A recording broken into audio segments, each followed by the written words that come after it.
Salam aleyküm. Aleyküm selam ne? Can sağlık olsun. Maşin mi elek olsun? Sağ olun. Size de getirsin Allah sana. O maşin ayedin pisin. Sağ olalım. Nereden gelen maşin? Dubai'den yürü tezakaz var çeyildi. Be.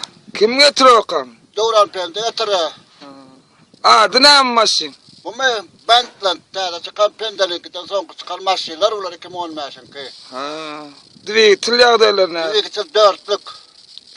Ya çetilindir da olur. 12 silindir. Salonun içine ali. Koca krokodil var. Zakaz oyunca. Hakimde de yok onlarla. Kansa nerede adı var mı? Emme zaten 3 diskli. Ne aç adam da sıkıyor mu? Ay de masal olur. Sazan fekir adamım sıkıyor mu? Ne hem bile meşgullanacak bu maşinde? Ben bunda koyun vakti çoparlara hizmet edecek. Evet Dubai'de çoparlar için satılıyordu. Yürüyde spravka hakimlikten etmeden veren oklarım. Şu mahallin suratına orkazmanı internete salmalı. Ve o maşine kene renk ne el olurdu mu? Ben kime mokri asfalt değil o. Ha.